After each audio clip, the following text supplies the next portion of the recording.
कार्यकलापों को जनाः जनाः लोग ते वे एव निश्चय ही पश्यन्ति देख सकते हैं अचिरेण शीघ्र ही तावकम आपका भव प्रवाह पुनर्जन्म की धारा उपपरमम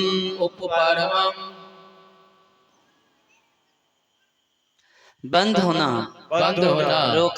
रोकना पदाम्बुजम चरण कमल अनुवाद दोहराइए। हे कृष्ण जो आपके दिव्य कार्यकलापों का निरंतर श्रवण कीर्तन तथा स्मरण करते हैं या दूसरों को ऐसा करते देखकर हर्षित होते हैं वे निश्चय ही आपके उन चरण कमलों का दर्शन करते हैं जो जन्म मृत्यु के पुनरागमन के रोकने वाले हैं। कुंती महारानी की जय। जगत गुरु श्रील प्रभुपाद की जय। हरे कृष्णा। जोर से बोलिए हरे कृष्णा कृष्णा कृष्णा कृष्णा हरे हरे हरे राम राम हरे हरे।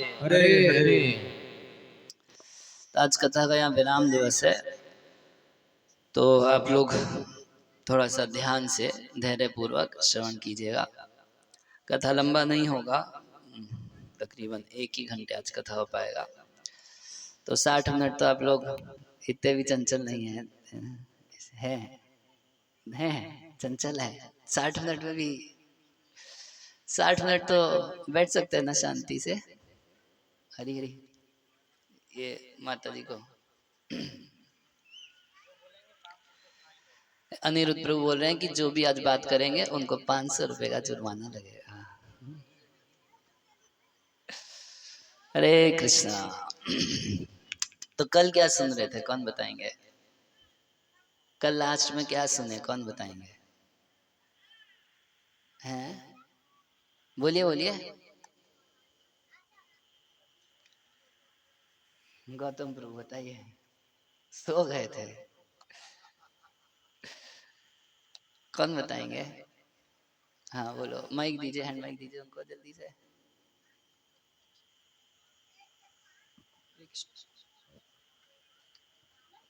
हेलो। कल कृष्ण भगवान जो माखन मन चुरा के खा रहे थे तो उनकी माता जी उनको दंड दे रहे थे। हाँ, चारों बगल से रस्सी लगा लिए थे, बहुत सारे रस्सी लाए लेकिन वे भी कम पड़ गए। फिर वे आत्मदृष्टि से किए कि मैं कुछ माँ को अपना जो दंड दे उसको स्वीकार करना होगा, और उसके बाद उनको स्वीकार किए। भगवान बंद हरि वो बहुत बढ़िया। तो कल कुंती महारानी वहीं पर थी उस दिन, तो इसलिए कह रही हैं गोप्या ददे तो कृतागसीदाम तावत याते दशाशु कलिलांजन संभ्रमाक्षम वक्त्रम निनीय भयभवा नया स्थितस्य सामां विमोहयति भीरपि यत् विभेति। तो उस सीन को याद कर रही हैं कि कैसे आप जब अपराध किए थे। बच्चों को चुप कीजिए, देखिए इधर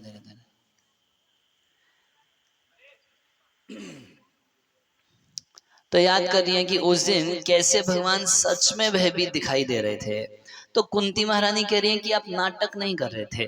कल हम इस बात पे बात कर रहे थे कि अगर हम किसी का नाटक करते हैं, नकल करते हैं, तो आप किसी की आवाज़ की नकल कर सकते हैं, आप किसी के बोलने के ढंग का नकल कर सकते हैं, किसी के चलने का नकल कर सकते हैं, नकल की जा सकती है, मगर जो वो हृदय में आनंद प्राप्त कर रहा है अपने व्यवहार से, वो आनंद आप नकल करके प्राप्त नहीं कर सकते।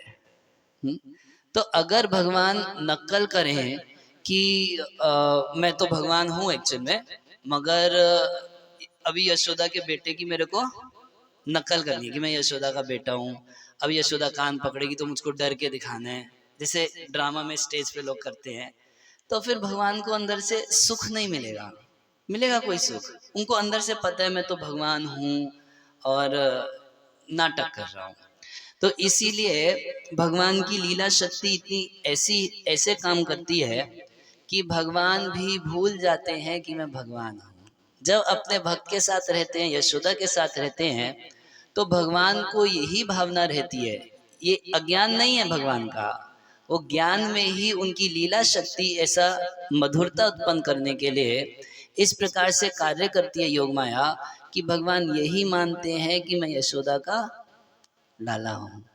जैसे एक बार एक संत से कोई पूछे कि भाई हम लोगों को जैसे मिथ्या अहंकार है, मिथ्या अहंकार सच है ना, जो हम नहीं है वो अहंकार करना, मैं काला हूँ, गोरा हूँ, शरीर हूँ, आदमी हूँ, औरत हूँ, ये सब क्या है? मिथ्या अहंकार है।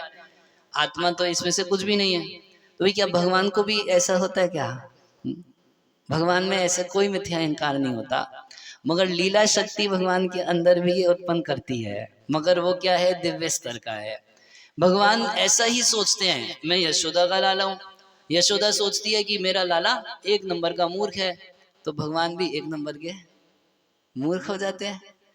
और इस तरीके से भगवान नाटक नहीं कर रहे थे। जब यशोदा माता छड़ी दिखा रही थी, कृष्ण सच में भयभीत थे।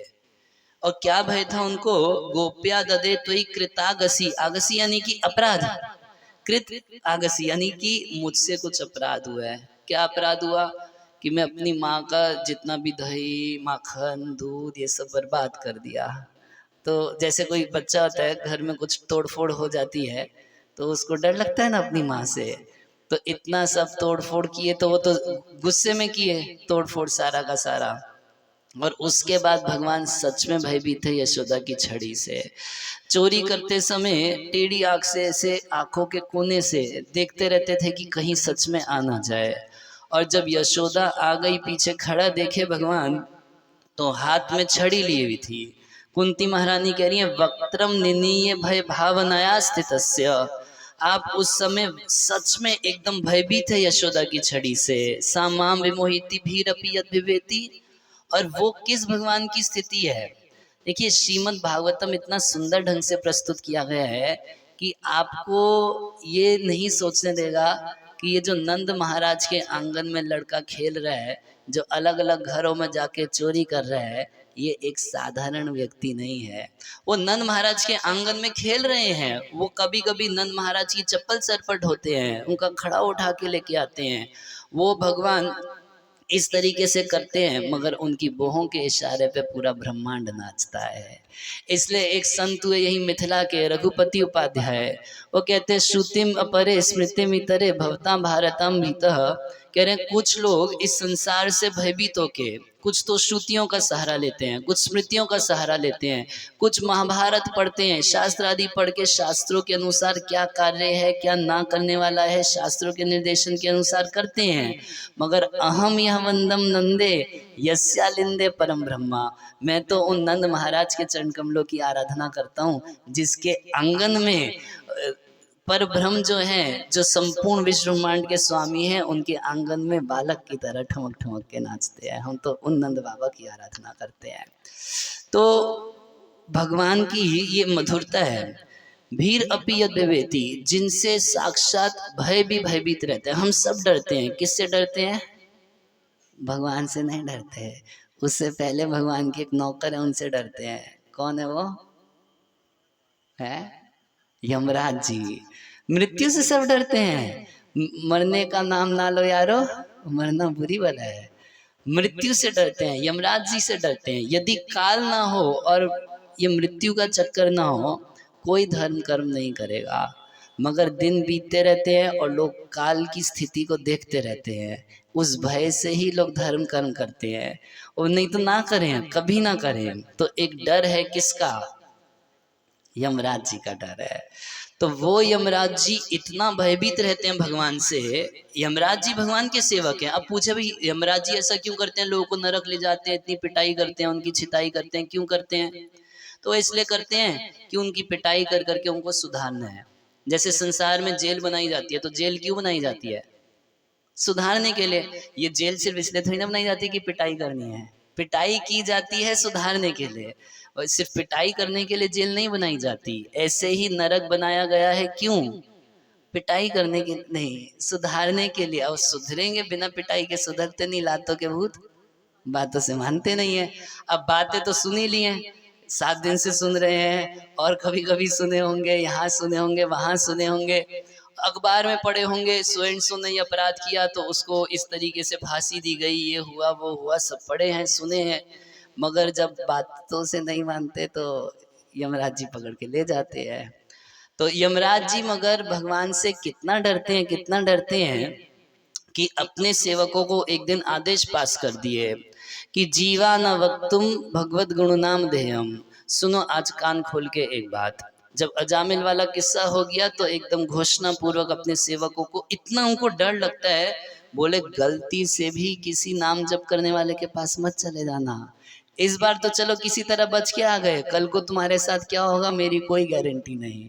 अपने सेवकों को भय के कारण, भगवान के भय के कारण बोल रहे हैं कि जो कोई भगवान का नाम ले रहा हो तो ऐसे व्यक्ति को भूले से भी मेरे पास मत लेके आना। हरे कृष्णा कृष्णा कृष्णा हरे हरे, हरे राम राम राम हरे हरे। जीवाना वक्तुम भगवत गुण नाम ध्येयम, उसको मेरे पास लेके आना जिसकी जीप पे कभी भगवान का नाम ना हो। मगर नाम है जिसकी जीप पे भगवान का, तो भूले से उसके पास मत चले जाना। और चेतस न स्मरति तत् चरणारविंदम, जो अपने चित्त में कभी भगवान के चरण कमलों का स्मरण नहीं किया तो ऐसे व्यक्ति को ले आना। मगर एकदा अपि यदि एक बार भी भगवान के चरणों का स्मरण कर लिया तो गलती से भी आंख उठा के उसकी तरफ देख मत लेना। ये यमराज जी बोल रहे हैं अपने सेवकों को, और क्यों बोल रहे हैं तो वास्तव में डर के मारे बोल रहे हैं। तो जिनसे यमराज डरते हैं ऐसे भगवान यशोदा की छड़ी से डर रहे हैं। तो इससे कुंती महारानी उनकी उस मधुरता का अनुभव कर रही है कि भगवान में कैसा माधुर्य है कि इतना बड़े होके भी भगवान जो हैं इस प्रकार से लीला करते हैं। तो आगे कह रही हैं कि आखिर भगवान अवतार क्यों लेते हैं, क्या कारण है कि भगवान को क्यों आना पड़ता है इस पृथ्वी पे। तो कई एक कारण कह रही हैं कुछ लोग ऐसा बोलते हैं, कुछ ऐसा बोलते हैं, कुछ कोई निराकारवादी तो नहीं सुनी कुंती महारानी, क्योंकि मायावादियों से कुंती महारानी कभी कथा सुनती नहीं थी। तो जो बोले भगवान का कोई रूप नहीं, भगवान का कोई आकार नहीं, अलख निरंजन, तो ऐसा तो कुंती महारानी जीवन में कभी ऐसे लोगों को सुनी नहीं थी। मगर कुछ कुछ मत सुनी थी, अलग अलग लोगों का मत सुनी थी कि लोग बोलते थे कृष्ण इसलिए आते हैं, कृष्ण इसलिए आते हैं, कृष्ण इसलिए आते हैं। तो पूरा का पूरा लिस्ट कुंती महारानी बोलना शुरू कर दी। कह रही है केचित, ए नाचना बंद करना यार, काहे नाच रहे हो, तुम नचा क्यों रहे हो, कौन चिल्ला रहे, वहीं बैठ जाओ। कौन? अच्छा वो चौकी वाले हैं, वो लोग चीख चिल्ला रहे हैं। तो इस माइक पे बता देना चाहिए है ना, तो उनको थोड़ा सा तो शर्म लगेगा कि क्यों ऐसा काम कर रहे हैं। मैं पहले ही बताया आपको, आज तो 8:15 हो ही गया, 45 मिनट और, इतना तो मैं समझता हूँ आप लोगों में धैर्य होना चाहिए। केचिद आहुर अजम जातम पुण्य श्लोकस्य कीर्तये यदो प्रियस्य अन्वाये मल्यस्य व चंदनम। कह रही है केचिद आहुर, कुछ लोग कहते हैं ऐसा कि केचिद आहुर अजम जातम, की जो अज हैं, जो अजन्मा भगवान है वो जन्म लेते हैं। क्यों? पुण्य श्लोकस्य कीर्तये, जो पुण्य श्लोक हैं, जो पवित्र लोग हैं, ऐसे यदु महाराज को या उनके वंश को सौभाग्य देने के लिए, उसकी कीर्ति बढ़ाने के लिए भगवान अवतार लेते हैं। एक कारण ये है कि यदो प्रियस्यन्वाये मल्यस्य व चंदनम। एक उदाहरण देते हुए कह रही हैं जैसे कि मलयगिरी के ऊपर चंदन उगता है, तो चंदन की महिमा है, मलयगिरी की कोई महिमा नहीं है। मगर क्योंकि चंदन मलयगिरी पे उगता है इसलिए मलयगिरी प्रसिद्ध हो गया। कारण ये नहीं है कि मलयगिरी में कुछ महिमा है, उसी प्रकार से यादवों में कुछ दम नहीं है, मगर क्योंकि यदुकुल में भगवान आ गए इसलिए आज तक सारे यादव घमंड करते हैं कि हम भगवान के वंशज हैं, वरना उनमें कोई दम नहीं है। वरना यादव क्या है? कह रही है यदो प्रियस्यान्वाये मल्यस्य चंदनम, वो यदु महाराज के वंश को कीर्ति प्रदान करने के लिए भगवान आते हैं एक तो ये कारण है। केचिद आहुर अजम जातम पुण्य श्लोकस्य कीर्तये यदो प्रियस्यन्वये मल्यस्य एव चंदनम। वो यादवों को कुछ कीर्ति भगवान दे के चले गए, इसलिए आज तक अहंकार करते हैं कि हम भगवान के कुल के हैं। एक कारण ये, यानी अपरे वसुदेवस्य देवक्याम याचितो भूयात्, और अपरे और कुछ दूसरे लोग हैं जो बोलते हैं कि देवकी और वसुदेव प्रार्थना किए थे भगवान को कि आप हमारे पुत्र के रूप में हुई। उन्होंने तो इतना ही प्रार्थना किया, जब भगवान प्रकट हुए तो प्रार्थना की कि आपके जैसा कोई बेटा हमको मिल जाए। इतनी हिम्मत नहीं थी बोल दें कि आप बेटा बन के आ जाइए, तो बोले कि आपके जैसा पुत्र हमको मिल जाए। भगवान बोले कि विचार अच्छा है, बहुत विचार किया मैं, मगर मेरा डुप्लीकेट तो कहीं दूसरा है नहीं, मैं तो सिंगल पीस हूँ, दो है नहीं, तो क्या करना पड़ेगा भाई, खुद ही बेटा बन के आना पड़ेगा। तो जब वसुदेव और देवी की याचना की है भगवान से, तब भगवान प्रकट हुए। वो आजकल के जो कलयुग के नए नए भगवान होते हैं, कभी उनसे पूछिए कि कौन आपको प्रार्थना किया कि हे खलराज आप आ जाइए हमारा बेटा बन के। कोई प्रार्थना नहीं किया। बिना याचना के, बिना प्रार्थना के भगवान नहीं आते। हमेशा कोई ना कोई भक्त प्रार्थना किया होता है। दशरथ कौशल्या चाह किए, प्रार्थना किए, तो भगवान राम के रूप में उनके पुत्र बन के आए। तो ऐसे अपरे वसुदेवस्य देवक्यम याचितो भयात, इस तरीके से वसुदेव देवकी की याचना पर आ पाए, कुछ लोग ऐसा कहते हैं। और कह रहे अजस्तवस्य क्षेमाय वधाय च सुरदुषाम, और कुछ लोग ऐसा कहते हैं, उनमें खुद कृष्ण ही एक है कि परित्राणाय साधुनाम और विनाशाय च दुष्कृताम, अपने भक्तों की, साधुओं की रक्षा करने के लिए और दुष्टों का विनाश करने के लिए। जो सुर दुशाम, सुर मतलब देवता, जो देवताओं से द्वेष करते हैं, तो ऐसे लोगों के बधाए, उनका वध करने के लिए, उनका गर्दन काटने के लिए भगवान अवतार लेते। कितना कारण हुआ, कितना कारण बताया अभी तक? 2 3 क्या बोलिए हैं? नहीं, ये नीचे वाले सब बताएंगे। माइक दीजिए। दो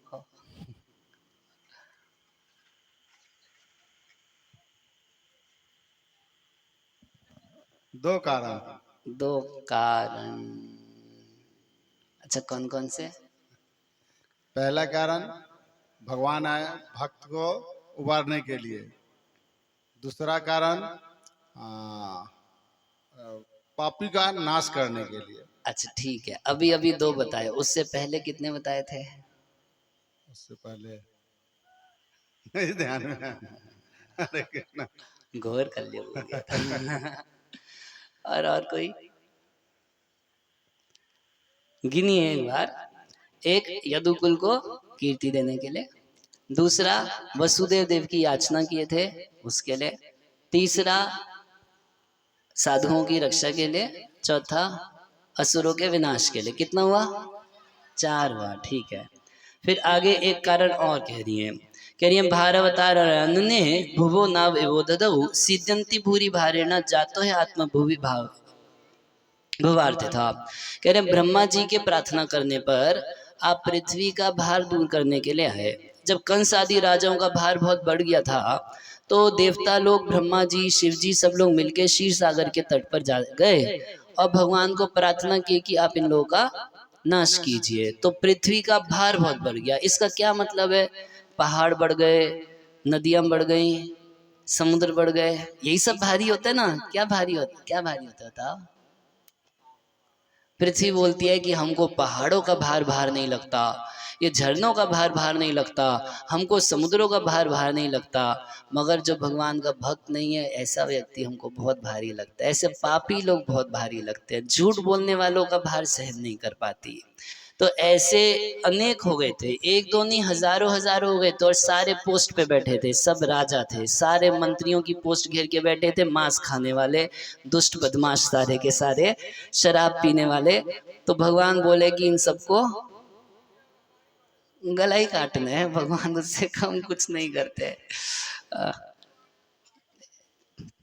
तो इस तरीके से कह रहे हैं कि भार अवतार ने जब पृथ्वी का भार बहुत बढ़ गया, तो उस भार उतारने के लिए ब्रह्मा जी प्रार्थना किए, और भगवान जब अवतार लिए कृष्ण के रूप से, तो अनेक असुरों को मारे, उस पूतना को मारे, तृणाव्रत को मारे, शक्टासुर को मारे और अघासुर को मारे, कालिया का दमन किए, केशी का वध किए, व्योमासुर का वध किए। मतलब भगवान श्री कृष्ण बचपन से ही इतने असुरों को मारते थे कि जब गोचारण करने के लिए जाते थे 100-150 असुर रोज मार के आते थे। मतलब जब तक 4-5 असुर मारते नहीं थे तब तक भगवान का ब्रेकफास्ट नहीं पचता था। इतना भगवान ने पृथ्वी का भार दूर किया। और उसके बाद उधर मथुरा गए तो वहां धोबी को मारे, वो चारून मुष्टिक को मारे, कोलेपीड़ हाथी को मारे और लास्ट में अपने मामा कंस को मार दिए। अब कई लोग बोलते हैं अरे देखो कृष्ण अपने मामा को मार दिया था। अच्छा ये तो देखते हैं कि कृष्ण अपने मामा को मार दिया, ये नहीं देखते कि मामा जी छे भांजों को मारे थे। वो दिखाए, अरे उसका क्या पता कि मारे थे या नहीं मारे थे। वाह, कृष्ण मारे थे तो तुमको पता है, और वो क्या किया था वो तुमको पता नहीं चल रहा। तो कंस का वध किए। उसके बाद भगवान जब मथुरा में रह रहे थे तो 17 बार जरासंध मथुरा पे चढ़ाई किया और हर बार 23 अक्षुणी सेना लेके आता, मतलब लाखों लाखों सोल्जर्स लेके आता था और चढ़ाई करता था मथुरा पे। तो भगवान क्या करते थे, हर बार सारी सेना का वध कर दिए। उसके बाद जब बलराम जी मारने लगे जरासंध को तो कृष्ण रोक दिए, बोले कि हम लोग तो पृथ्वी का भार दूर करने के लिए आए ना। तो भगवान ही सबसे पहले वर्क फ्रॉम होम चालू किए थे, बोले हम घर बैठे करना शुरू करेंगे। और ये जरासंध को ऐसे ही छोड़ दीजिए, अगले साल फिर सेना जुटा के लेके आएगा। तो 1 साल 2 साल 3 साल नहीं 17 साल जरासंध हर साल आता था और खूब भारी सेना लेके आता था और भगवान घर बैठे सबका वध करते थे। बोले हम भार उतारने के लिए आए हैं तो सारा भार उतारेंगे। तो पृथ्वी का ये सब भार दूर करने के लिए ऐसे दुष्ट राजा जो पाप में लिप्त रह के रहते थे तो उन सारे राजाओं का वध करने के लिए भगवान, तो महाभारत के युद्ध में भगवान 64 करोड़ सेना का वध करवाए। कितना? 64 करोड़। ऐसा युद्ध कभी हुआ इस संसार में? ये तो यूक्रेन रशिया से बड़ा युद्ध, इंडिया पाकिस्तान से बड़ा युद्ध, इसीलिए इसको महाभारत कहा जाता है। ऐसा युद्ध ना भूतो ना भविष्यति, ना तो कभी पहले हुआ और ना विश्व के इतिहास में कभी नहीं हुआ और भविष्य में कभी होने की कोई संभावना नहीं है। ऐसा महाभारत का युद्ध भगवान कराए, मगर इसमें केवल सारे दुष्टों को मारे। तो कितना कारण हो गए? 5 हो गए। अब छठा कारण सुनिए भगवान क्यों आते हैं। भवे अस्मिन् क्लिश्यमानानाम् अविद्या काम कर्म भी श्रवण स्मरण अर्हणि करिष्यन् इति केचन। केचन यानी कोई लोग बोलते हैं, क्या बोलते हैं कि भवे अस्मिन् क्लिश्यमानानाम्, इस भव सागर में, इस संसार में हर व्यक्ति अनेक प्रकार के कलेश भोग रहा है। और कलेश क्या है, क्यों कलेश भोग रहा है? तो 3 कारण उसके सामने रख रही है। यहाँ श्लोक में देखिए, अविद्या काम कर्म भी। सबसे पहला कलेश क्या है? सबसे पहला कलेश ही अविद्या है। अविद्या क्या है कि हम जो हैं उससे अलग वस्तु को अपने को मान के बैठे हैं कि वो हम हैं। जैसे आप रिक्शा वाला देखें ना, रिक्शा वाला रहता है तो रिक्शा वाले को बुलाना होता है तो आप क्या आवाज़ लगाते हैं? ए रिक्शा, ऐसे बोलेंगे ए रिक्शा। अच्छा आप बोले क्या? ए रिक्शा, मगर रिक्शा वाला क्या समझता है? मेरे को बुला रहे हैं। तो वो रिक्शा वाला या रिक्शा है?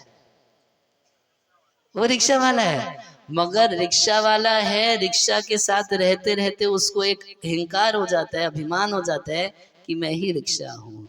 वो रिक्शा है नहीं, मगर जैसे ही कोई बोलेगा ए रिक्शा तो तुरंत आ जाता है।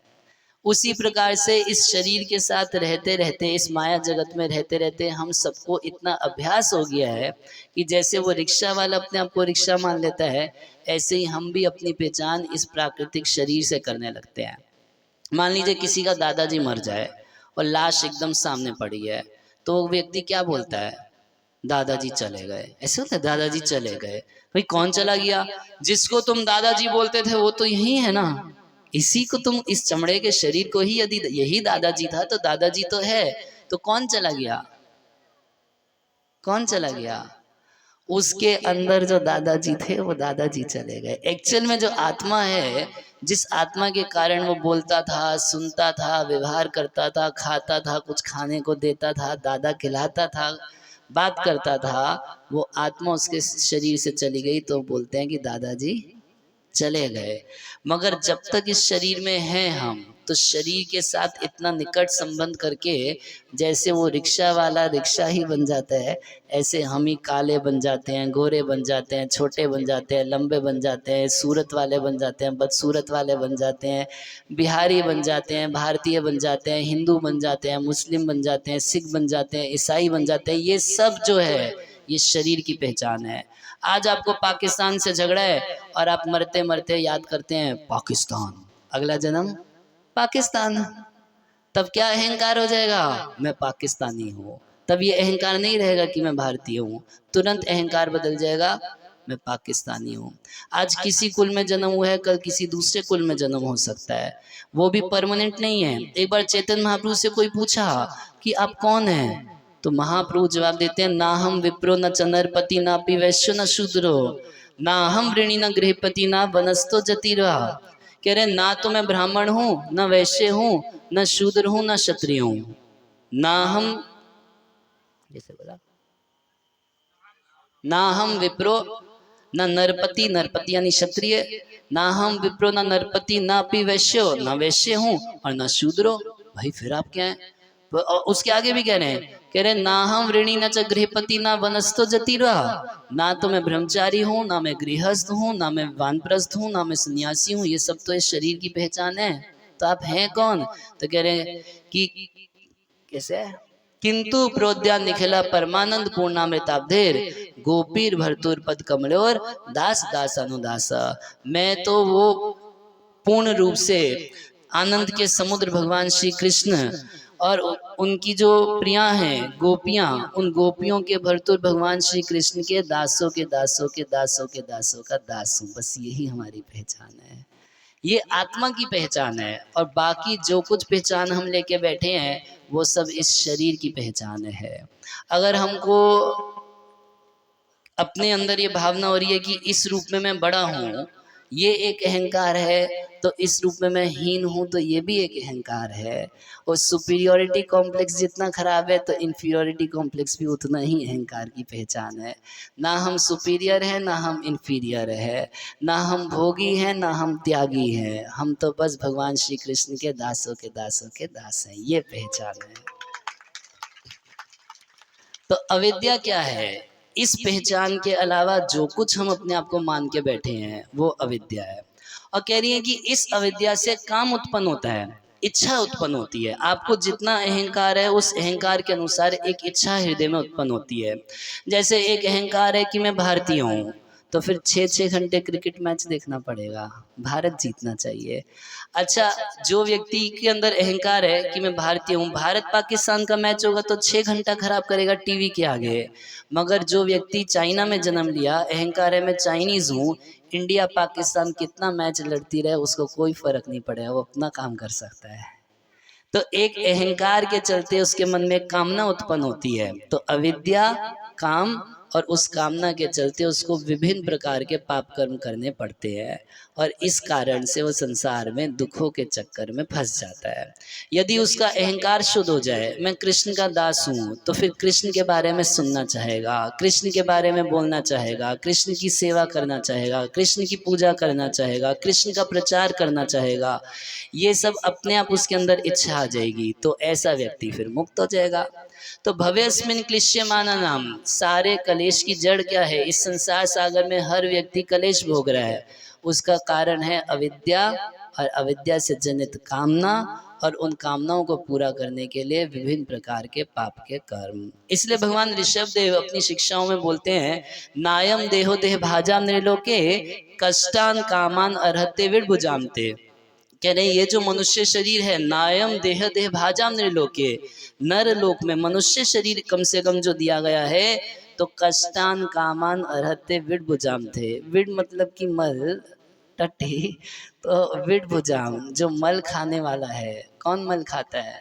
सुअर। कह रहे हैं कुत्ते सुअर की तरह अपनी कामनाओं को पूरा करने के लिए दिन रात फैक्ट्री चलाने के लिए मनुष्य शरीर नहीं है। आज की डेट में लोग एग्रीकल्चर को नष्ट करना चाहते हैं, खेती बाड़ी सब नष्ट कर करके फैक्ट्री लगाना चाहते हैं। प्रभुपाद जी पूछा करते थे कि जब खेती खत्म हो जाएगी और केवल फैक्ट्रियां चलेंगी तो क्या नट बोल्ट खा के जिंदा रहोगे? नट बोल्ट से काम नहीं चलेगा, ये मोबाइल खा खा के किसी का काम नहीं चलेगा, खाने के लिए सब्जी लगेगा, है ना, फल खाना पड़ेगा और वो हमेशा खाना पड़ेगा। इवन अगर कोई व्यक्ति मछली बकरा ये सब खाता है तो उसके साथ भी बिना फल सब्जी के उसका काम नहीं चलता। उसको पता है कि मैं महा बीमार पड़ जाऊंगा यदि केवल मच्छी खा के काम चलाऊंगा, वो बिना इसके नहीं चलेगा। तो आज की डेट में लोग इतना अविद्या से ग्रस्त होकर ये सोच रहे हैं कि हम फैक्ट्री पे फैक्ट्री खोल के रहेंगे। ऋषभ देव कह रहे हैं कि नायम देह देह भाजम ने लोके कष्टान कामान अर्हते विडभुजाम थे। अपनी छोटी छोटी इच्छाओं को पूरा करने के लिए हम लोग दिन रात कष्ट उठाते हैं, दिन रात कष्ट उठाते हैं। किसके लिए? बहुत तुच्छ इच्छाओं को पूरा करने के लिए, जिसका कोई वैल्यू नहीं है हमारी लाइफ में। अगर वो नहीं भी करें तो भी हम सुख से रह सकते हैं। जो लोग बीड़ी फूकते हैं सोचते हैं कि अगर एक दिन बीड़ी नहीं फूकेंगे तो हम ही फूक जाएंगे, मगर आप बताइए क्या हम सारे के सारे फूक गए हैं? आपको हम फूके हुए दिखाई देते हैं? लोग नहीं फूके ना। और इनमें से ज़्यादातर माता जी लोग भी तो कोई फूके हुए दिखाई नहीं देते। और ज़्यादातर क्यों बोला? क्योंकि मेरे साथ एक बार बैड एक्सपीरियंस हो चुका। वो ये जगदीश गोपालपुर के गांव के पास वहाँ एक पीपरा है, कुशेश्वर स्थान के पास। तो वहाँ पे हम कथा कर रहे थे, तो कथा में मैं बोल दिया कि भाई बीड़ी सिगरेट तो ये सब पुरुष लोग फूकते होंगे, मैं माताओं को कुछ नहीं कह रहा। तो इतना मैं कथा में बोल दिया। और अगले दिन जब मैं कथा में आ रहा था तो मैं क्या देखा, एक घर के बाहर एक बूढ़ी 70-75 साल की बूढ़ी बैठ के वहाँ बीड़ी फूक रही थी। और तो हमको बड़ा दुख लगा कि मैं कथा में गलत बात बोल दिया। तो जाके सबसे पहले मैं माइक पे यही संशोधन किया कि कल हमसे मिस्टेक हो गया बोलने में, यहाँ तो माताएं लोग भी बीड़ी फूकती हैं। मगर जो लोग बीड़ी फूकते हैं, चाय पीते हैं, वो सोचते हैं बिना चाय के शायद हम मर जाएंगे। मगर हम में से कोई व्यक्ति चाय कॉफ़ी नहीं पीता। और कुछ लोग ऐसा सोचते हैं कि अगर सब्जी में प्याज लहसुन नहीं डालेंगे तो स्वाद ही नहीं आएगा। मगर सच बात यह है कि सब्जी में प्याज लहसुन डालने से सारा स्वाद मर जाता है। गोभी का स्वाद नहीं आएगा, टमाटर का स्वाद नहीं आएगा, आलू का स्वाद नहीं, किसी चीज़ का स्वाद नहीं आएगा। सिर्फ किसका स्वाद आएगा? प्याज का स्वाद और लहसुन का स्वाद आएगा। तो ये सब वास्तव में हमारे जीवन में बहुत आवश्यक वस्तु नहीं है, मगर मर रहे हैं इसी चीज़ के लिए। तो ऋषभ देव कह रहे हैं कि ऐसे कुत्ते सुअर की तरह कष्ट उठाने के लिए मनुष्य शरीर नहीं है। कष्टान कामान अर्हते विडभुजाम थे। विडभुजाम यानी ये मल खाने वाले सुअर की तरह कष्ट उठाने के लिए नहीं है। तपो दिव्यम पुत्र का ये न सत्यम शुद्धेत। दिव्य तपस्या, हे मेरे पुत्रों दिव्य तपस्या करनी चाहिए। और उससे क्या होगा? तस्मात् ब्रह्म सौख्यम तदंतम, तब उससे ब्रह्म सुख की प्राप्ति होगी। और वो सुख कैसा है? इस संसार का सारा सुख अंत वाला है और वो सुख है अनंतम, अनंत सुख की प्राप्ति होगी। हरे कृष्णा कृष्णा कृष्णा हरे हरे, हरे राम राम राम हरे हरे। स्वागत कर देना चाहिए। हरे हरे कृष्णा कृष्णा कृष्णा हरे हरे, हरे राम राम राम हरे हरे। तो हमारे बीच एक मठ से हमारे महाराज जी आए हैं, इनके लिए हम लोग महामंत्र बोलेंगे। सभी लोग हरे कृष्णा कृष्णा कृष्णा हरे हरे, हरे राम राम राम हरे हरे। जय श्री सीताराम। परम आदरणीय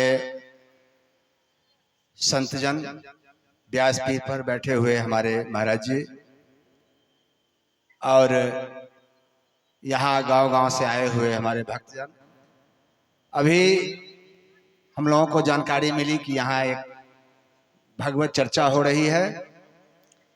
तो मिथिला संतमणि श्री मोदलता जी महाराज का यहाँ स्थान है। महाराज जी की जानकारी के लिए मैं बता दूं कि श्री मोदलता जी महाराज यहीं के, उनकी धरती है, यहाँ जन्म हुआ था इनका। और श्री सीताराम विवाह महोत्सव के प्रथम आचार्य, उन्हीं की रचना से पूरे भारतवर्ष में श्री सीताराम विवाह महोत्सव का आयोजन होता है। वहीं उसी मठ के महंत जी श्री 108 श्री अवधेश शरण जी महाराज जी के स्वागत के लिए यहाँ पधारे हैं। और मिथिला संतमणि श्री मोदलता जी महाराज की रचना श्री मोदलता विवाह पदावली से भी इनका स्वागत कर रहे हैं। मिथिला का प्रसिद्ध मखान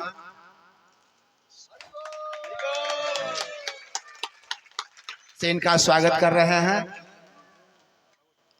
अब हम चाहेंगे कि आप लोग भगवत चर्चा की इस रसधारा में डूबें।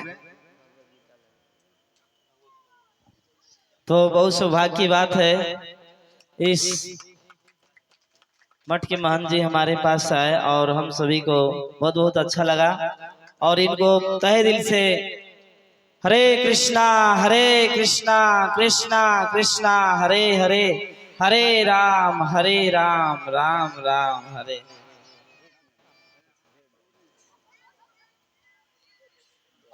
हरि बोल।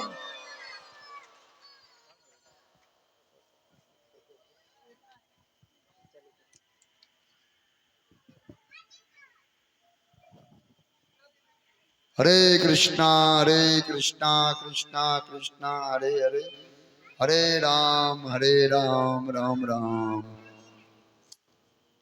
श्री मिथिला धाम की, पिपरा घाट ग्राम वासी की, आप सभी भक्तबिंद की, सरकार के नाम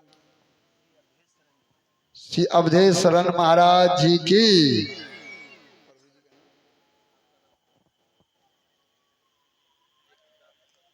देवकांत चौधरी, रतिकांत चौधरी प्रभु की, आप सभी भक्तबिंद की।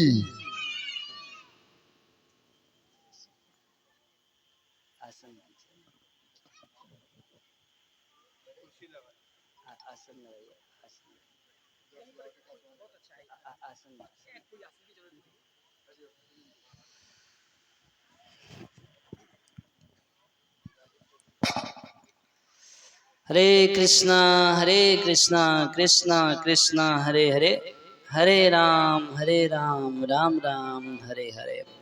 तो महारानी कुंती यहाँ कह रही हैं, भव्य अस्मिन् क्लिश्य माननम अविद्या काम कर्म भी श्रवण स्मरण अर्हणि कर्ष्यन्ति केचन। कुछ लोग ऐसा कहते हैं, केचन मतलब अन्य कुछ लोग, जैसे कुछ लोगों का बताया, तो यहाँ पर कुछ लोगों का कहना है कि भव्यस्मिन् क्लिश्य माननाम, इस संसार सागर में अविद्या के कारण उत्पन्न कामना और कामना से उत्पन्न जो हम पाप कर्म करते हैं, तो यही 3 प्रकार के जो है कलेश हैं जो हर व्यक्ति संसार में भोग रहा है। तो इन संसार में रहने वाले इन लोगों के कष्ट को दूर करने के लिए श्रवण स्मरण अर्हणि करिष्यन्ति केचन, उनके श्रवण के लिए, उनके स्मरण के लिए और अर्हणि उनकी पूजन के लिए भगवान इस पृथ्वी पर प्रकट होते हैं, अवतार लेते हैं, उनको एक सब्जेक्ट देने के लिए, जिससे कि इन लीलाओं का गायन, इनका कीर्तन करके, भगवान की लीलाओं का स्मरण करके व्यक्ति इन कर्मों के, ये जो अविद्या है और जो काम है, जो कर्म है, इस बंधन से, इन कलेशों से मुक्त होके भगवान के नित्य धाम वापस जा सके। तो लोगों को, जैसे कोई पुलिस फोर्स होती है, रेस्क्यू करने के लिए जाती है, कभी कभी कहीं अकाल पड़ने लगता है, भूकंप आ रहा होता है, बाढ़ आ जाती है, कुछ आती है, तो कोई इमरजेंसी फोर्स जाती है उनको रक्षा करने के लिए। बिल्कुल उसी प्रकार से भगवान इस पृथ्वी पर आते हैं और कभी कभी अपने शुद्ध भक्तों को भेजते हैं, किसके लिए? लोगों को बचाव करने के लिए। तो इतने सारे कारण महारानी कुंती जब दे दी, तो उसके बाद यदि भगवान पूछें कि कुंती महारानी चलिए आप इसका राय बताइए, इसका बताइए, इसका बताइए, इस समय से सबसे बेस्ट आपको क्या लगता है, सबसे उत्तम आपको क्या लगता है? तो जो हम आज श्लोक की आवृत्ति किए, तब वो श्लोक कह रही हैं, शृण्वन्ति गायन्ति गृह्णन्ति अभीक्ष्णश, श्रीवन्ति गायन्ति गृह्णन्ति अभीक्ष्णश, स्मरन्ति नन्दन्ति तवेहितं जना, स्मरन्ति नन्दन्ति तवेहितं जना, त एव पश्यत्यचरेण तावकम्, त एव पश्यन्त चिरेण तावकम्, भव प्रवाहोपपरमं पदाम्बुजम्, भव प्रवाहो परमं पदाम्बुजम्। तो ऐसे भगवान असुरों का वध करने के लिए भगवान को आने की जरूरत नहीं है। वो तो सुनामी से, कोरोना से, तरह तरह से भगवान असुरों को यूं ही मार सकते हैं, उसके लिए खुद आने की जरूरत नहीं। और यदु कुल को ही कीर्ति देनी हो तो उसके लिए भी भगवान के पास बहुत तरीके हैं। भक्तों की रक्षा करने के लिए किसी दूसरे को भेज सकते हैं रक्षा करने के लिए, वो भी काम किसी से करा सकते हैं, मगर एक काम जो भगवान करना चाहते हैं। और देखिए गीता वक्ता भगवान इस बात को नहीं बोले, मगर महारानी कुंती खोल के बोल दी कि भगवान आते हैं संसार में अपनी भक्ति के प्रचार के लिए, भक्ति का सब्जेक्ट मैटर लोगों को देने के लिए, और उनको इस भव सागर से मुक्त करने के लिए आते हैं। कह रही है शृण्वन्ति गायन्ति गृह्णन्ति अभीक्ष्णशः और स्मरन्ति नंदन्ति तवे हितम जना। तो भगवान के हितम यानी उनके जो कार्यकलाप है, उन कार्यकलापों को कोई सुनता है। शृण्वन्ति मतलब क्या? सुनना। और गायन्ति मतलब क्या? गाना। तीसरा गृह्णन्ति, गृह्णन्ति मतलब गुनगुनाना। जैसे हम लोग माला के ऊपर जप करते हैं, हरे कृष्ण कृष्ण कृष्ण हरे हरे, हरे राम राम राम हरे हरे, या इधर उधर लोग गुनगुनाते हैं। कभी रसोई पकाते हैं, जैसे यशोदा माता हम कल सुने कि यशोदा माता जब दही मथती थी तो क्या करती थी? यानी यानी ही गीतानी तद बाल चरितानी चह। भगवान के बाल चरितों के जो गीत हैं, उन गीतों को यशोदा माता मुख से गुनगुनाती रहती थी और हाथ से कृष्ण की सेवा करती रहती थी। तो गृह्णन्ति और स्मरन्ति, हम इन लीलाओं का स्मरण करें, और नंदन्ति दूसरों को करते देख आनंदित होते हैं। तो जो व्यक्ति ऐसा करता है, कुंती महारानी कह रही है त एव पश्यति, एव यानी वही, त एव पश्यति वही व्यक्ति देखता है। क्या देखता है? अचरेण तावकम, आपके पदाम्बुजम, तावकम पदाम्बुजम, आपके चरण कमलों को देखता है। दूसरा व्यक्ति नहीं देख पाता। जो श्रवण नहीं करता, जो गाता नहीं है, जो गुनगुनाता नहीं है, स्मरण नहीं करता, दूसरों को देख के आनंदित नहीं होता, तो ऐसा व्यक्ति भगवान के चरणों को नहीं देख पाता। इसीलिए कह रही है एवं वही व्यक्ति देख पाता है जो इस प्रकार से भगवान की भक्ति में लगता है। और किसको देखता है? तो कह रही है त एव पश्यति अचरेण तावकम, आपके चरण कमलों को देखता है। कोई निराकार नहीं देखता। भगवान के सुंदर चरण कमल तो निराकार के हैं नहीं। किसके चरण कमल हैं? सीताराम जी के चरण कमल है, राधा कृष्ण के चरण कमल है, लक्ष्मी नारायण चरण कमल है, मगर निराकार का कौन चरण कमल है?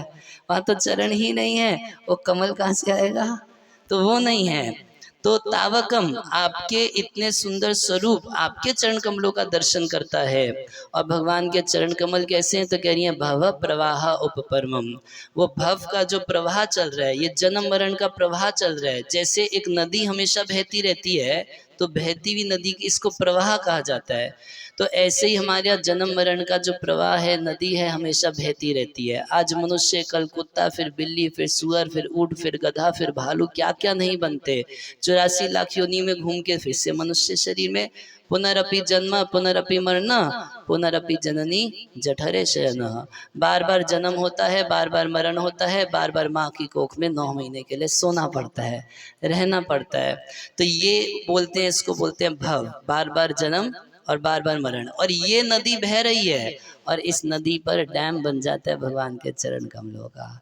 जैसे खूब तेज बहने वाली नदी पे आजकल डैम बना दिया जाता है, तो उपरमम, उस भव के प्रवाह को रोकने वाले आपके चरण कमल, उन चरण कमलों का दर्शन वो करता है जो भगवान की इन लीला कथा को सुनता है, गाता है, इनको गुनगुनाता है, स्मरण करता है, और दूसरों को देखते करते देख आनंदित होता है। इसीलिए शास्त्रों में जोर दिया गया है कि सुनना चाहिए। शृण्वन्ति, सबसे पहली चीज कुंती महारानी क्या कह रही हैं? सुनना चाहिए। यदि कोई सुने बिना गाने लगे, बोलने लगे, तो क्या बोलेगा? वो केवल भगवान के बारे में अटकलबाजी करेगा। हम गुजरात में एक मंदिर देखे, उसमें भगवान को बड़ा बड़ा सफ़ेद दाढ़ी लगा दिया था। हम पूछे ऐसा क्यों किया? वो भगवान इतना पुराने हैं तो उन अभी तक तो बूढ़े हो गए होंगे ना। तो इसको बोलते हैं भगवान के विषय में अटकलबाजी। भगवान तो हमेशा नव यौवनम चह, सबसे पुराने हैं, आदि पुरुष हैं, पुराण पुरुष हैं, मगर उम्र कैसी है, देखने में कैसे दिखते हैं? तो नव यौवनम चह, जैसी एकदम नए नए युवक होता है 15-16 साल का, वैसे भगवान दिखाई देते हैं। आप भगवत गीता पे देख सकते हैं, जब महाभारत का युद्ध हो रहा था तो भगवान उस समय 90 वर्ष के थे। देखने में कैसे दिखाई देते हैं? 16-17 साल के नवयुवक दिखाई देते हैं।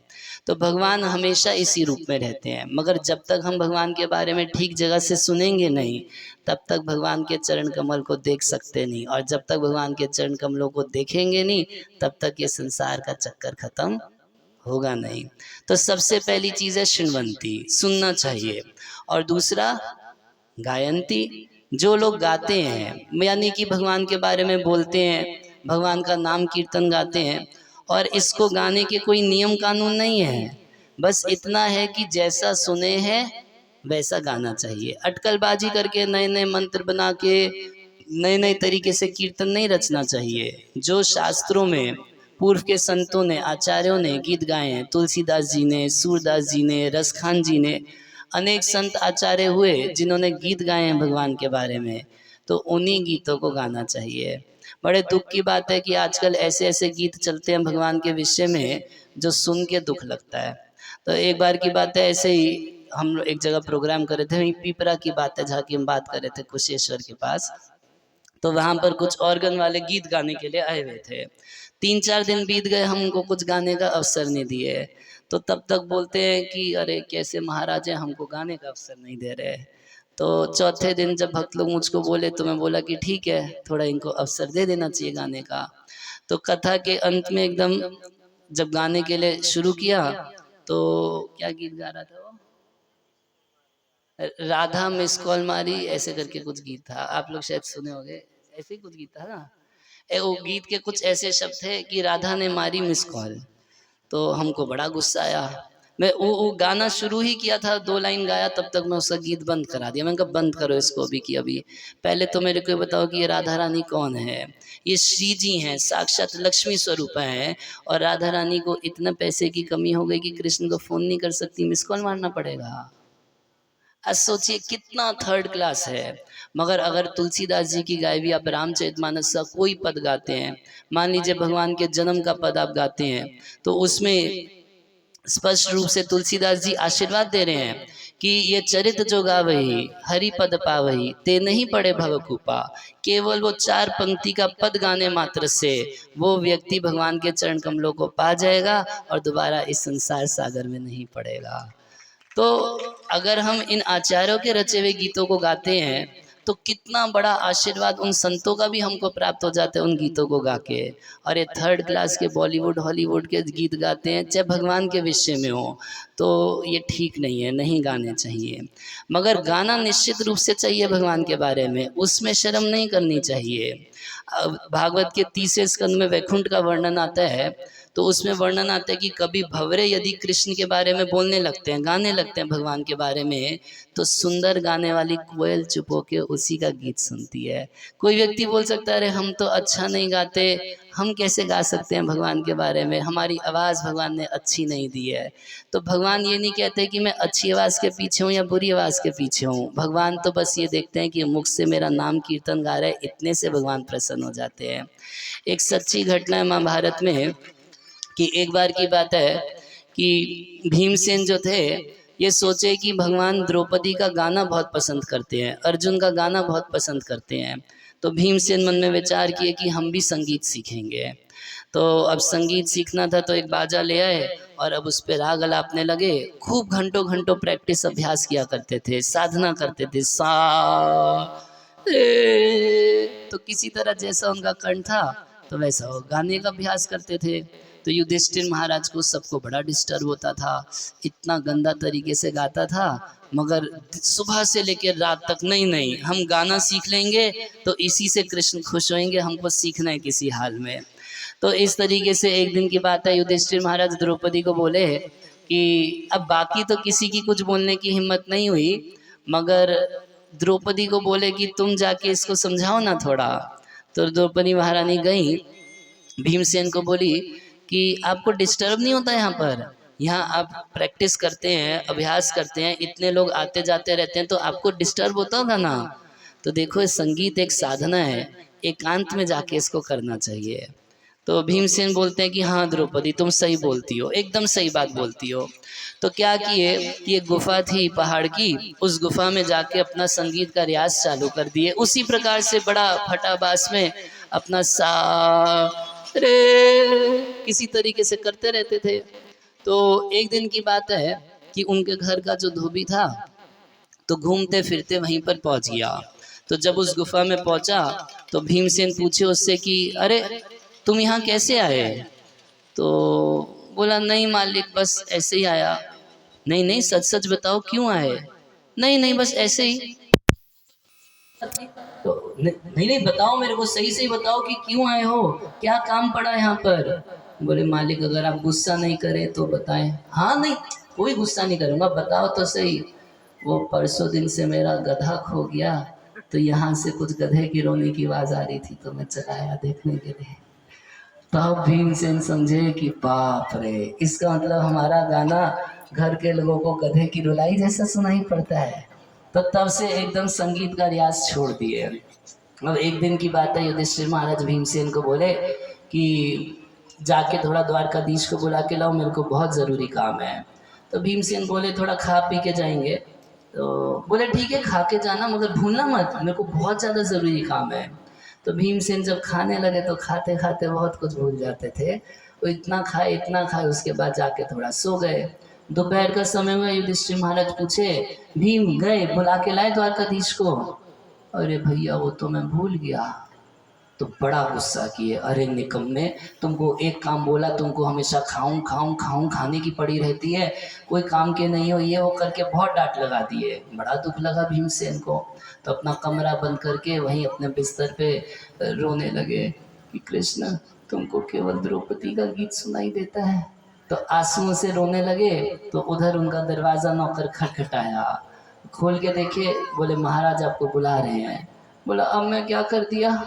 बोले नहीं, जल्दी बुला रहे हैं। तो जैसे ही भीम से नीचे जाके देखते हैं तो क्या देखते हैं कि वहां पर कृष्ण पहले से बैठे हुए थे। तो युधिष्ठिर महाराज बोले भीम, तुम झूठ भी बोलना सीख लिए हो? बोले नहीं, हम तो कोई झूठ नहीं बोले। नहीं, तुम बोले कि मैं नहीं गया द्वारका और मैं नहीं बुलाया इनको, मगर सुन लो, ये तो कह रहे हैं कि भीम मेरे को बुलाया। वहां बोले नहीं नहीं, सुनो ध्यान से, मैं ये बोला कि भीम मुझको बुलाया, मैं ये नहीं बोला कि मुझको जाके बुलाया। तब भीमसेन से बोलते हैं कि भीम, मैं वो द्रौपदी के संगीत के पीछे नहीं रहता, ये जो अभी तुम ऊपर कमरे में आंसू बहा रहे थे ना, इसके पीछे मैं रहता हूँ, इसलिए मैं आ गया। तो कैसी भी आवाज़ क्यों ना हो, जैसी भगवान ने आवाज़ दी है उसी आवाज़ में भगवान के बारे में गाना चाहिए। भगवान हमारी वाणी के पीछे नहीं है, भगवान बस ये देखते हैं कि मेरे बारे में गा रहा है, मेरा कीर्तन गा रहा है। तो शृण्वन्ति, गायन्ति और गृणन्ति, गृणन्ति यानी गुनगुनाना। तो ऐसे तो भगवान का नाम लेना कितना सरल है। देखिए भगवान कितना कृपालु है कि आप जब मर्जी भगवान का नाम ले सकते हैं। घर में झाड़ू मार रहे हैं, भगवान का नाम लेते रहिए। कुकिंग कर रहे हैं, रसोई पका रहे हैं, भगवान का नाम लेते रहिए। आप बाइक चला रहे हैं, ऑफिस जा रहे हैं, काम पे जा रहे हैं, तो भगवान का नाम लेते रहिए। तो अपना काम भी करते रहिए और नाम भी लेते रहिए। इसको बोलते हैं गुनगुनाना। और इतना सुंदर भगवान का भजन कि आप इसको किसी ट्यून में गा सकते हैं। तो कितना कितना सरल भगवान ने करके दिया। अथवा ये जो हम माला के ऊपर जप करते हैं तो आचार्य लोग लिखते हैं कि इसको भी गृणंती में गिना जाएगा। हम बोलते हैं, कितना बोलते हैं? जितने में अपने को सुनाई पड़े। हरे कृष्ण कृष्ण कृष्ण हरे हरे, हरे राम राम राम हरे हरे। तो गृणंती और स्मरंती, जब हम भगवान के बारे में सुनते हैं, गाते हैं, तो निश्चित रूप से वो चीज़ स्मरण में आती है। जब तक जिस भी चीज़ का हम बहुत रेगुलर प्रैक्टिस करते हैं, अभ्यास करते हैं, बहुत सुने हैं, तो वो चीज़ अपने आप हमारे स्मरण पटल में आ जाती है, याद आती है। तो अगर हम भगवान के बारे में खूब सुनते हैं, भगवान के बारे में खूब गाते हैं, तो निश्चित रूप से भगवान का स्मरण भी होने लगता है। और पांचवी चीज़ कह रही है नंदंती। अगर दूसरे व्यक्ति करें, मान लीजिए हम नहीं कर पा रहे, किसी कारण से व्यस्त हैं, कुछ माया में अधिक फंसे हैं, कोई भी कारण है हम नहीं कर पा रहे, तो कोई दूसरा यदि कर पा रहा है और हम खुश हो जाते हैं, आप भक्त लोग बहुत अच्छा काम कर रहे हैं कि आप लोग भगवान के कीर्तन का आयोजन करते हैं, भगवान की कथा का आयोजन करते हैं, कथा कहते हैं, सुनते हैं, आप लोग बहुत अच्छा कार्य कर रहे हैं। अगर दूसरों को करते देख कोई व्यक्ति आनंदित भी हो जाता है, तो ऐसा व्यक्ति भी भगवान के चरण कमलों को देखने के लिए योग्य बन जाता है। आज एक छोटी बच्ची हमको बता रही थी, मैं उसको बोला कि देखो, जिस किसी को मिलो तो उसको तुम ऐसे हाथ जोड़ के सीताराम बोलना, हरे कृष्ण बोलना, राधे राधे बोलना। बोली कि मैं कल बोली थी किसी को, वो बोल दिया तू पागल है क्या। वो बोली किसी को सीताराम, राम राम और हरे कृष्णा, तो सामने वाला जवाब देता है तू पागल हो गई है। इसमें हरे कृष्णा बोलने की क्या जरूरत है? तो वास्तव में वो व्यक्ति पागल हो गया है। यहाँ पर भगवान, यहाँ पर कुंती महारानी कह रही है नंदनती, दूसरा व्यक्ति यदि हरे कृष्णा कर रहा है, सीताराम कर रहा है और आप खुश हो जाते हैं, देखो कितना अच्छा काम कर रहे हैं, अरे हम तो कहाँ माया में फंसे हैं, हमेशा माया के चिंतन में लगे रहते हैं, इतना भी अगर उसके मन में आ गया तो भगवान उसको कीर्तन के ही समान स्वीकार कर लेते हैं। और ये तो हमारी संस्कृति है। हम पहले जमाने में कोई व्यक्ति किसी से मिलेगा तो क्या बोलता है? राम राम, सीताराम, राधे श्याम, हरे कृष्णा, हरे राम, कुछ ऐसे ही बोला करता था। आप आज जाइए वृंदावन, वृंदावन में आपको रिक्शा वाला भी, कोई किसी को रिक्शा वाला, मान लीजिए रिक्शा के सामने कोई आदमी आ गया, उसको हटाना है, घंटी नहीं बजाता, बोलते ए राधे राधे राधे राधे रास्ता दे दो, तो भगवान का ही नाम बोलता है। आप चले जाइए वृंदावन, आपको जहाँ तहाँ केवल भगवान का नाम ज्यादातर सुनाई देता है। तो ये तो हमारी वैदिक संस्कृति है। सुबह के समय यदि कभी कोई फालतू की बात करने लगता है तो लोग एक दूसरे को टोकते थे, अरे राम नाम की बेला है, इसमें क्या फालतू की बातें कर रहे हो। ये स्वाभाविक रूप से हमारा भारत का, हमारी वैदिक संस्कृति है। और कुंती महारानी कह रही है कि जो इस प्रकार से दूसरों को करते देख के आनंदित हो जाता है, तो तएव पश्यति, वही व्यक्ति देखता है, दूसरा नहीं देखता।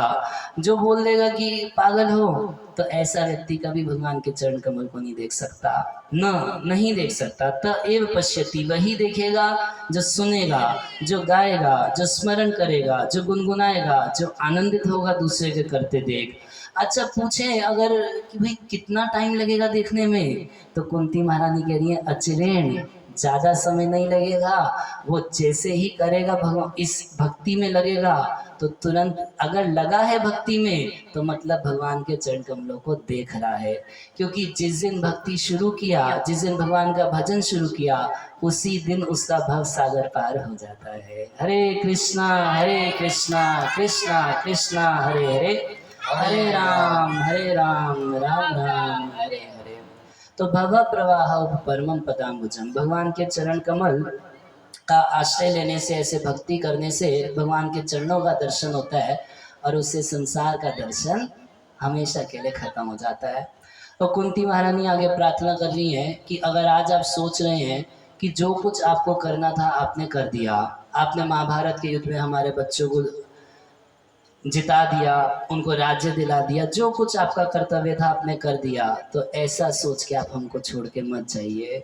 क्योंकि अनुजीविता, हमारे पुत्र जो है, हम केवल और केवल आप ही के कारण जीवित हैं और हम आपके ऊपर पूर्णतः निर्भर हैं। आप सोचें कि आपका कर्तव्य आज पूरा हो गया और अद्यपि नस्तम स्वकृतो कृते हिता प्रभु, यदि स्वकृते जो कुछ मुझे करना था आप ये सोचते हैं कि हमने कर दिया कुंती के लिए, उसके परिवार के लिए, और अब हमारे लिए करने के लिए कोई कार्य बाकी नहीं है, तो आप ऐसा बिल्कुल मत सोचिए। जी हाँ, शशि सुहृद अनुजीवित, हम हमारे लिए तो केवल आप ही सब कुछ हैं, आप ही की दया पर निर्भर हैं, इसलिए आप हमको छोड़ के मत जाइए। और कह रही है कि जो राजा मरे हैं युद्ध में, तो अब उनके परिवार के लोग हमारे शत्रु बन गए हैं। आप ये मत सोचिए कि हमारा संकट खत्म हो गया, हमारा संकट अभी भी बाकी है। इस संसार में तो पद पद पर संकट है ही। तो हम सबको वास्तव में हमेशा भगवान की आवश्यकता है, हमेशा भगवान से प्रार्थना करते रहना चाहिए, हमेशा भगवान से याचना करना चाहिए, सुरक्षा के लिए याचना करना चाहिए।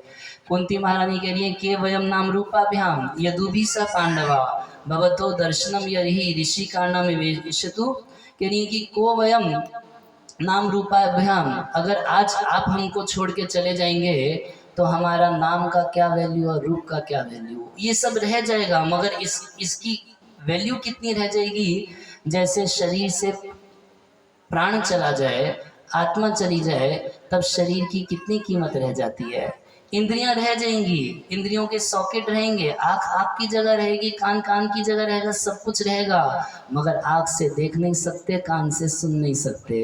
तो जैसे आत्मा के जाने पे शरीर की हालत हो जाती है, बिल्कुल वैसे ही आपके चले जाने पर हम लोग कुछ नहीं रह जाएंगे। नाम रह जाएगा, नाम रह जाएगा कि इसका नाम युधिष्ठिर है, इसका नाम भीमसेन है, इसका नाम अर्जुन है, मगर ये अर्जुन अर्जुन नहीं रह जाएगा, ये युधिष्ठिर युधिष्ठिर नहीं रह जाएगा। ये जो कुछ है आपके कारण है, आप नहीं तो कुछ भी नहीं। जब महाभारत का युद्ध समाप्त हुआ था तो भगवान अर्जुन को बोले कि अर्जुन रथ पे से उतरो। तो अर्जुन बोलने लगे नहीं नहीं कृष्ण, पहले आप उतरिए फिर हम उतरेंगे। 2-3 बार भगवान बोले तो अर्जुन बिल्कुल मानिए। तब तक भगवान थोड़ा गुस्सा करके बोले अर्जुन मैं बोल रहा हूँ ना उतरो। तो अब तो बेचारे अर्जुन को उतरना पड़ा। तो जैसे ही अर्जुन उतरे उसके बाद भगवान श्री कृष्ण रथ पे से उतरे नहीं, रथ पे से कूदे। और जैसे ही भगवान रथ पे से कूदे रथ ब्लास्ट कर गया। भगवान बोले कि ये तुम्हारे रथ की हालत 18 दिन पहले ही हो गई होती अगर मैं इस रथ पे खड़ा नहीं होता। तो भगवान थे तो अर्जुन का रथ 18 दिन टिका हुआ था। जब भगवान इस धराधाम से चले गए तो अर्जुन को एक सेवा दे के गए कि द्वारका से हमारी रानियों को हस्तिनापुर लेके चले जाना। जब अर्जुन इधर हस्तिनापुर लेके जा रहे थे तो ब्रजमंडल से पार कर रहे थे और वहाँ पर साधारण कोल भील लाठियों से अर्जुन को हरा दिए। वो गांडीवधारी अर्जुन है, नाम अर्जुन है, गांडीव धनुष है। जिस गांडीव धनुष के बल पर उसने महाभारत का युद्ध जीत लिया, मगर साधारण ग्वाले कोल भील को नहीं जीत पाया। कारण क्या है? क्योंकि तब कृष्ण उनके साथ थे और आज कृष्ण उनके साथ नहीं है, केवल इतना अंतर। तो कुंती महारानी इस बात को समझते हुए कह रही हैं कि आप ये मत समझिए कि आपकी जिम्मेदारी खत्म हो गई।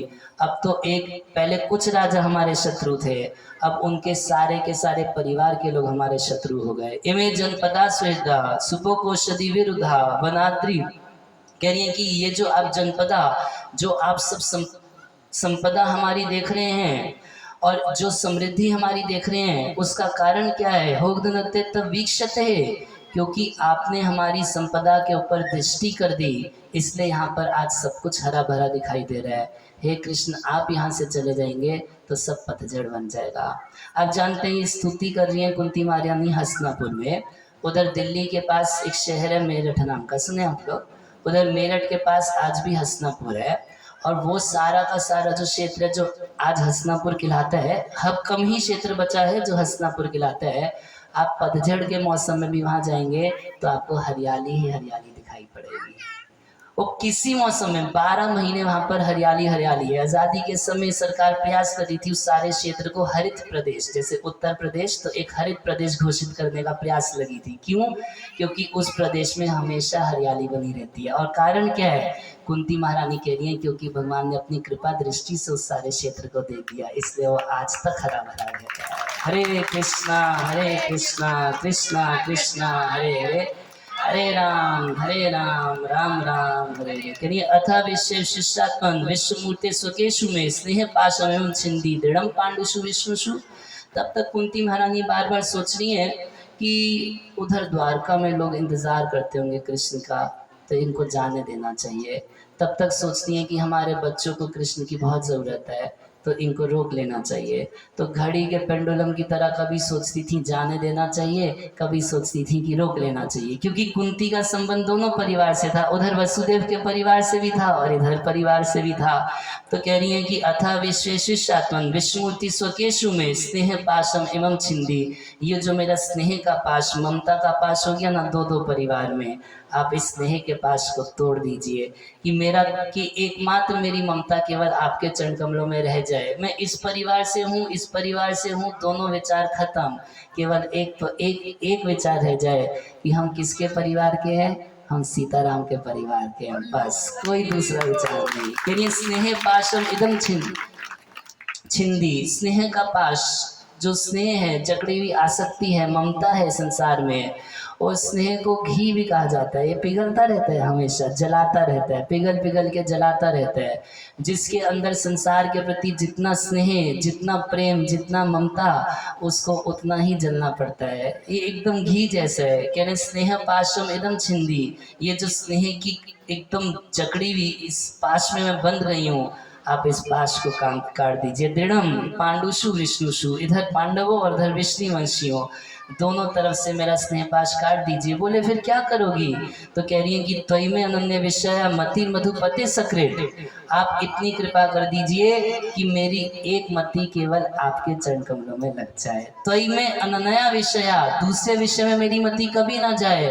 मैं वसुदेव की बहन हूँ, मैं ये हूँ, मैं वो हूँ, कहीं मेरी मति ना जाए। बस मेरी मति इतनी रहे कि हे मधुपते, हे मधुता के स्वामी, हे माधुर्य के स्वामी, मिठास के स्वामी, मधु मतलब मिठास, मोर, कह रहे हैं कि हे मधुपते या हे मथुरा के स्वामी, असकृत, सकृत मतलब एक बार और असकृत मतलब निरंतर, मेरा जो स्नेह है, जो मेरा प्रेम है, मेरा हृदय है, वो निरंतर केवल आपकी तरफ भागता रहे। कैसे? तो कह रही है अद्धा गंगा एवं उगम उदन्वंती, जैसे गंगा हमेशा समुद्र की तरफ बहती रहती है, गंगा जी हिमालय से बहती है और कहाँ जाती है? सीधा जाके दौड़ लगा के समुद्र में मिल जाती है, उधर गंगा सागर में। बंगाल में गंगा सागर में जाके कहाँ मिलती है? समुद्र में जाके मिल जाती है। वो गंगा का धारा प्रवाह निरंतर भागता रहता है कहाँ? अपने पति समुद्र की तरफ।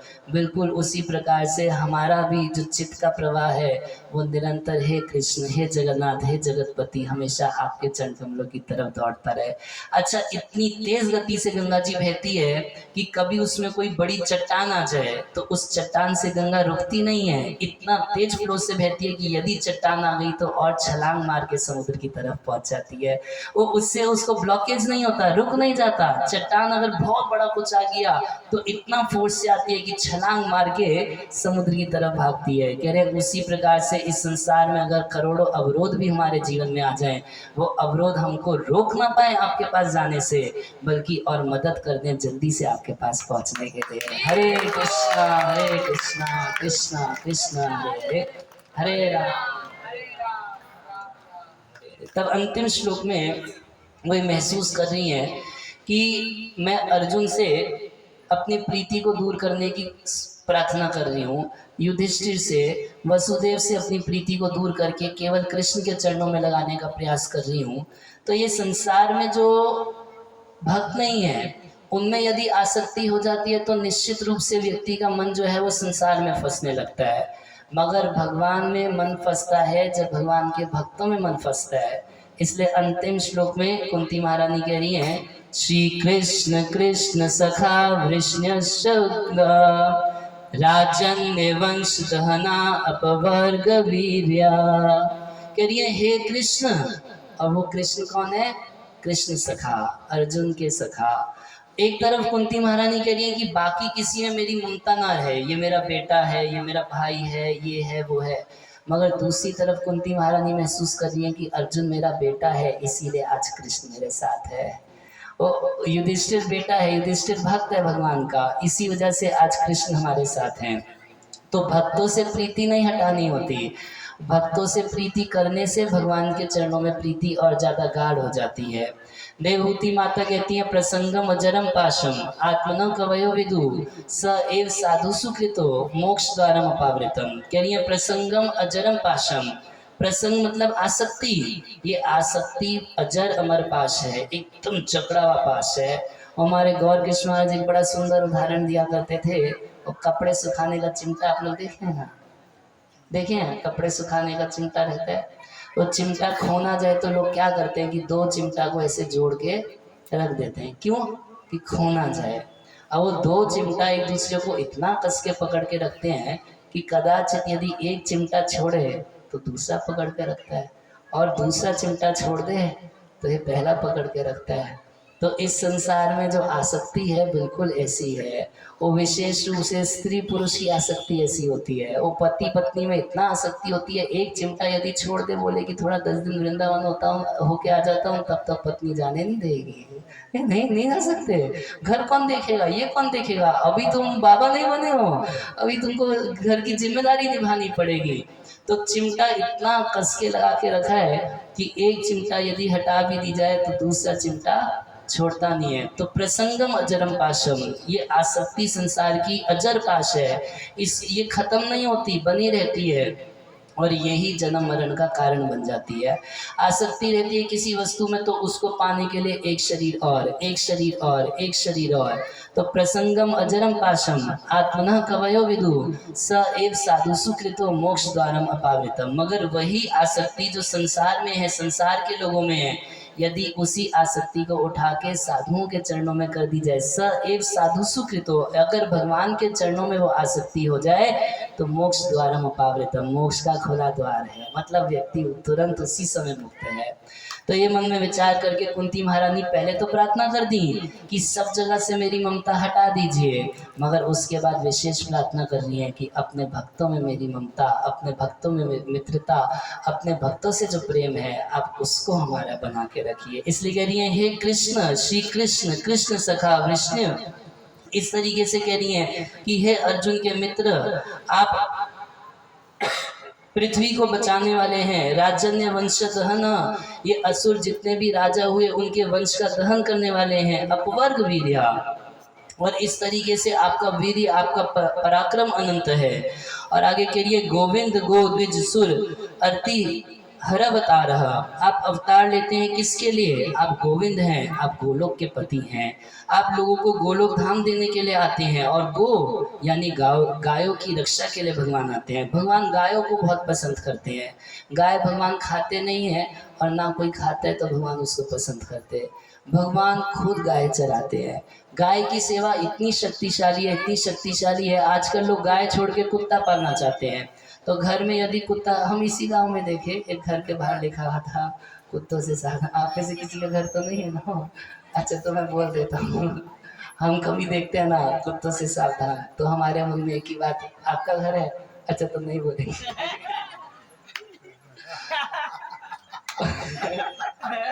ठीक है, मगर देखिए, कुत्ते को नहीं, गाय को पालना चाहिए। शास्त्रों में लिखा गया है, ऐसा नहीं कि हम कुत्ते से द्वेष करते हैं, गाय को पहली रोटी देनी चाहिए और कुत्ते को अंतिम रोटी देनी चाहिए, द्वेष नहीं है। और गाय की सेवा करनी चाहिए, और कुत्ते को घर के बाहर रखना चाहिए, उसकी जगह वहीं पर है। तो कुत्ते की सेवा मान लीजिए करते हैं, और मरते समय यदि कुत्ता याद आ गया तो अगला शरीर हमें कुत्ते का मिल जाएगा। और अगर हम गाय की सेवा करते हैं और मरते समय अगर हमको गाय याद आ गई तो मरते ही तुरंत वैकुंठ धाम को प्राप्त कर जाएंगे। गाय की सेवा इतनी शक्तिशाली है, गाय भगवान को परम प्रिय है। इसलिए गोविंद गो द्विज सुरहर्त्य बता रहा, गोविंद, भगवान गोविंद गाय के लिए, ब्राह्मणों के लिए, देवताओं के लिए, इन सबके दुख को दूर करने के लिए ही अवतार लेते हैं। कह रही है, योगेश्वर अखिल गुरु भगवान नमस्ते। ऐसे योगेश्वर अखिल गुरु आपको हम नमस्कार करती हैं। तो प्रणाम से ही अपनी स्तुति शुरू की थी, नमो अकिंचन वित्ताय, और प्रणाम पर ही अपनी स्तुति को बंद कर रही है कुंती महारानी। तो जो लोग बोल रहे थे अरे बाबा लोग बड़ा प्रणाम कराते हैं, तो हम लोग बड़ा प्रणाम नहीं कराते हैं। कुंती महारानी के आचरण से देख लीजिए, वो जब शुरू की तो नमो किंचन वित्ताय प्रणाम से शुरू की, और जब बंद की तो अखिल गुरु भगवान नमस्ते। हे संपूर्ण जगत के कल्याण करने वाले भगवान, आपको हम प्रणाम करती हैं। प्रणाम पे ही अपनी स्तुति को बंद की। तो बहुत सुंदर है कुंती महारानी का प्रसंग, आप लोग 7 दिन यहाँ पर श्रवण किए। और इस तरीके से कुंती महारानी, वास्तव में कुंती महारानी स्तुति कर रही हैं। इसको प्रभुपाद जी अनुवाद किए तो लिखे teachings of queen Kunti, Kunti महारानी की शिक्षाएं हैं। इस प्रसंग में कितनी सारी शिक्षाएं थी या नहीं थी? बहुत सारी शिक्षा हम लोगों को प्राप्त हुई। तो इन शिक्षाओं को अगर हम जीवन में धारण करें तो इससे हमारा जीवन सफल होगा, सुखी रहेंगे, खुश रहेंगे, और भगवान में मन लगा रहेगा तो निश्चित रूप से मनुष्य जीवन सफल हो जाएगा। हरे कृष्णा। किसी का कोई प्रश्न है तो अभी पूछ सकते हैं, फिर उसके बाद आगे अभिषेक आदि का कार्यक्रम रहेगा। कोई जिज्ञासा, कोई प्रश्न?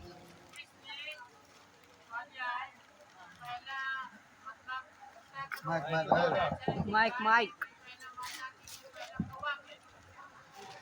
इनका प्रश्न है, पहला रोटी किसका होना चाहिए, कौवा का, गाय का या कुत्ते का? पहला रोटी गौ माता का होना चाहिए, यही शास्त्र का विधान। दूसरा रोटी अब मैं गृहस्थ धर्म का वर्णन कर दूंगा तो यहाँ सब लोग बोलेंगे कि हमें ब्रह्मचारी बना दो। गृहस्थ का धर्म है कि जो कुछ बनाते हैं भगवान को भोग लगाना पहला धर्म उसका। दूसरा, पहली रोटी गाय के लिए। तीसरी बात ये कि खाने से पहले उसको घर के अंदर देखना चाहिए कि एक छिपकली तक भूखी नहीं रहनी चाहिए। तब घर के बाहर उसको आवाज़ लगा के पूछना चाहिए कि कोई भूखा तो नहीं है, तो उसको खिलाना चाहिए, तब जाके उसको खाने का अधिकार है। तो इतना सब तो कलयुग में बहुत मुश्किल है किसी के लिए कर पाना। हम इतना ही कर लें कि कम से कम जो लोग गाय रखे हैं, नहीं रखे पड़ोसी वड़ोसी के पास है, मंदिर में है, कहीं है, तो घर में जो कुछ बनाते हैं सबसे पहले भगवान को भोग लगाएं, बिना प्याज लहसुन और क्या नाम है मछली के। भगवान प्याज लहसुन मछली नहीं खाते हैं, तो भगवान को भोग लगाएं और उसके बाद गौ माता के लिए भेजना चाहिए और फिर परिवार के लोग खा लें। जो बचे तो यदि कुत्ता है तो कुत्ते को खिला दें। तो भगवान के प्रसाद में सबका अधिकार है, कुत्ते का, कीड़े का, मकोड़े का, सबका अधिकार है। सबको भगवान का प्रसाद खिलाना चाहिए। और कोई प्रश्न है किसी का?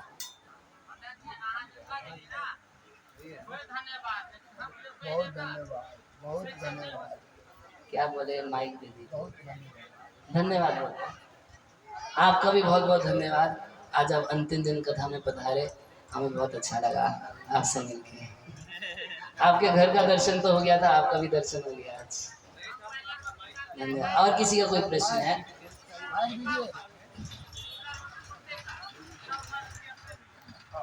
हाँ, तो ऐसा भी